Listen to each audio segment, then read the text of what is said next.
All right, look, check this out. If you're not getting results, if you feel crappy, you're trying to wonder what's going on, stop guessing. Test yourself. Blood tests, get tests with your hair. Find out what the root cause is so you can solve some of these issues. Objective data. Yes. I see so many people. I do this. I'm also guilty of this as well, where I'm like, I think it's this. I think it's that. Mm-hmm. And you throw different things at yourself and never really figure out what the hell's going on. When all you really need to do is a simple, you could get, for example, we did the hair test with Dr. Cabral, and he saw that we had some heavy metals that were a little high. Adam's magnesium was a little low. My copper intake was a little low. And it's like, I know exactly what to do now to make myself feel better. It's right here. It's all objective. So empowering. I mean, it's you're educating yourself about how, the root of a lot of symptoms that you may be experiencing. You can get to that point if you do the work of actually, taking those steps to take those tests and sift through all that data. Yeah. Also on the hormonal level too. Oh, totally. Right. So I remember when I first met Katrina, I thought this was really interesting that her mom had made all their kids before they turned 30 years old, get all their hormones tested. Oh, is that a baseline? Yes. Mm-hmm. And I thought that was really, and at that time, it didn't make that much sense to me. I'm like, wow, you guys are all healthy or fine. And you would think I would know better as a trainer and stuff. But now all my experience with HRT and obviously getting tested on a very regular basis, now I get it, right? And I remember when I first talked to the first hormone therapist, and they were telling me everyone's so different, right? There's a huge range when it comes to what's considered healthy or unhealthy. Mm-hmm. And so, if you're used to running in the, if you're in your whole 20s growing up and maybe even early 30s, you are in the higher range of what would be the healthy range, right? And that gets cut in half, but you're still considered in the healthy range or in range. Yeah, in a range. Mm-hmm. You're not considered unhealthy. But you might be getting a lot of the other symptoms from low testosterone, for example. And it may be because your testosterone levels have been cut in half. And for you can feel the difference of what cut in half feels like. But a regular general practitioner will not see that as a red flag. They'll do a normal blood work on you. They won't see that as dangerously low, and they'll just disregard it and move on. So getting your hormones tested when you're young and you feel healthy, which is not what you think to do because you're young and healthy, so you don't think to do this. There's nothing wrong with me. Yeah, I think it's really smart. I thought that was really good advice that she had her kids do that so they have a baseline as they age. They get into 35, 40, and 50 now, some of her kids. Can now go back and be like, this is when I felt most optimal, and this is what is normal for me, and then have somebody help balance it out. I mean, completely. Mm-hmm. This even goes to tracking your food or doing an elimination diet. You're trying to figure out and guess why your digestion is off, or you're trying to figure out why am I not losing body fat, and you're kind of guessing along the way.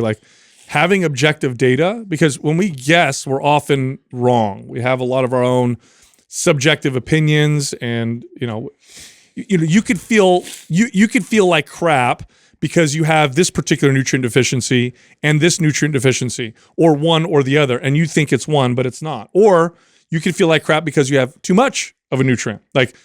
Vitamin D is a good example, right? Vitamin D is often talked about as being something that people are often low in. And let's say you have too much vitamin D and you're kind of feeling crappy and you think, oh, most people are low in vitamin D, I need to supplement with it. You could be causing a dangerous situation. People did this with calcium. I remember in the 90s, when there was this big push to take calcium because of osteoporosis. By the way, that doesn't help. Unless you have a calcium deficiency, it's not going to build any stronger bones, especially if you're not telling your body to build stronger bones. But nonetheless, lots of people, in particular women, supplemented with calcium. As a result, they had calcium levels that were too high, many of these people, and you got calcium deposits that caused heart issues. Mm-hmm. So it actually made their health much worse. And the cool thing is you could get all this testing. For example, if you get a hormone panel done, it's relatively inexpensive to do a hormone panel, have a doctor who's an expert at this look at it, and what you do is you connect it to your energy, your symptoms, your lifestyle, and then you can see, okay, maybe things aren't at a range, but let's see what I can change with my lifestyle and what moves up and what moves down. Or maybe, and this is really cool, you get the reading back and you go, oh my God, that's doesn't look right. Yeah. If I just solve that issue right there, I'm going to feel so much better.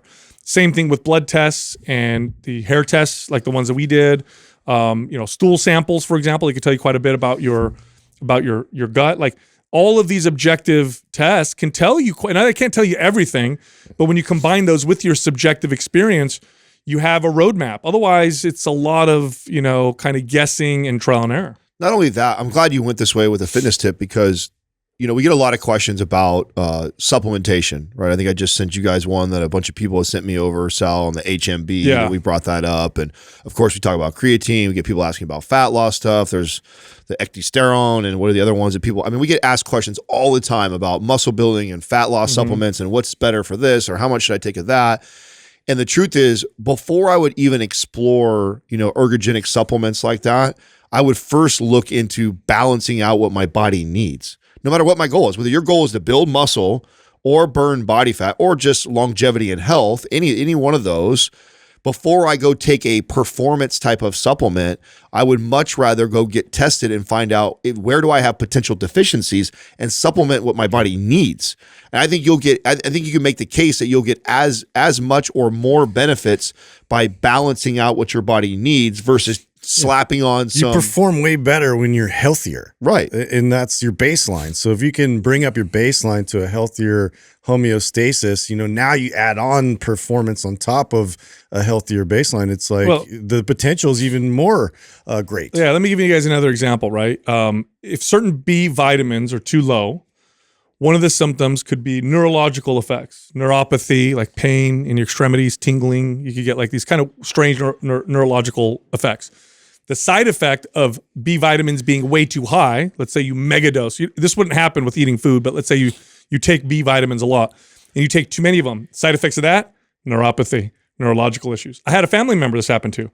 She was experiencing these strange kind of neurological issues, couldn't figure out what was going on, was going online researching, and she's like, I need more B vitamins. So she upped her B vitamin intake and kept doing this for like a year where she was freaking out, thought maybe she had MS or whatever. Anyway, finally got tested, and they're like, you need to stop supplementing with these B vitamins. You're mega dosing, and that's probably what's causing the issue. She stopped supplementing. All went away. And it went away. But she suffered for a year doing the exact opposite of what she thought she was supposed to do. So, and this testing isn't that bad. I mean, for hundreds of dollars, you could get these objective measures and then have targeted, like very targeted advice that could make a profound impact on how you feel. Like Adam, we found out your magnesium was low. Yeah. Okay. Makes a big difference for you to supplement. Oh, that's okay. I would make the case that supplementing with magnesium is helping me build more muscle than any creatine or performance supplement I've ever taken in my life because of how much of an impact it's made on my sleep. Because when I take that supplement, my night's rest is night and day difference versus when I wasn't taking any magnesium whatsoever. And we've all been talking about how important sleep is forever on this podcast for performance in the gym and recovery. Mm-hmm. So if that's being disrupted, and I'm getting by, I still built muscle even when I wasn't taking it. Sure, I was fine. But now when I look at like how much better I feel when I'm taking that, that's what I mean by, I think supplementing for what you need, I think has so much more of a compounding effect on whatever your pursuit is than taking the specific supplement that you heard is supposed to help you burn more body fat or it's supposed to help you build muscle. Yeah, another example would be, let's say you feel kind of weak and shaky, you have like kind of poor concentration, and you read, ashwagandha. That's a great adaptogen that helps people feel better. It helps them with stress, it improves strength, it boosts testosterone, all true. So let me start supplementing with it. But you don't know, because you didn't do any testing, that the reason why you were feeling crappy was because you were producing too much thyroid. You had hyperthyroidism. You know what you don't want to take when you're hyperthyroid? Ashwagandha. It could potentially make it worse. So these are just examples that we're giving, that it's really important that you go and you get that testing, and then you can really, because look, when it comes to workouts, I'm gonna tell you something right now. I can design a good general workout. We obviously have. We've got MAPS programs. Lots of people like them. We've made so many of them so that there's a variety of programs that hopefully can suit most people. But does that even come close to a program that we could create when we meet an individual, train them, assess them, see how their body responds, change the workout on the fly based on how they feel? take inventory of all their variables. Like, yeah, it's and on the training end of it too. And we're talking about testing and being objective. Like, that's another reason why we were so passionate about creating like a test to go through in a protocol to see how much form and function and abilities you have going into this process, or what you've done so far, and like how we can objectively kind of measure where you are in terms of your range of motion, your control, and stability. And so like that's always been an important factor for me, and was always something I would bring up within anybody's training program after a month, after 3 months, after something.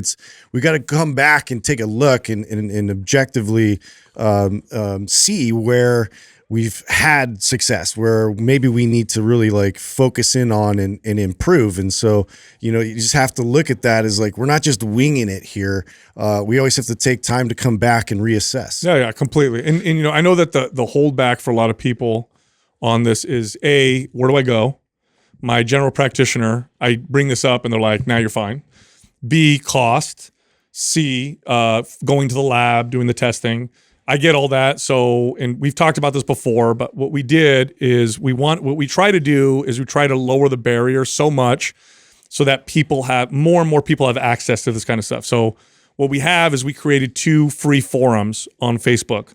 One is for holistic health. It's called MP Holistic Health, and it's run by Dr. Stephen Cabral's team. So there's some of the best in the industry when it comes to functional health. And literally they'll go on there and do live Q&As. They'll present different topics. You can ask questions, and it's totally free. So, and this kind of access is like you can't get anywhere. Sometimes you can't get this and pay for it. And then we have a forum called Mind Pump Hormones.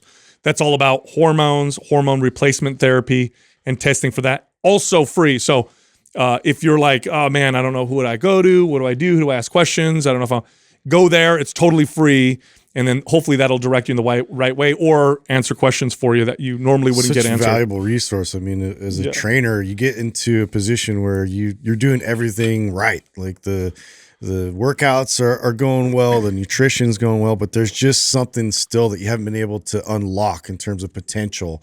And a lot of times, it's in the hormone direction. It's in, some of the deficiencies that you haven't really discovered within the testing part of it that you need to do.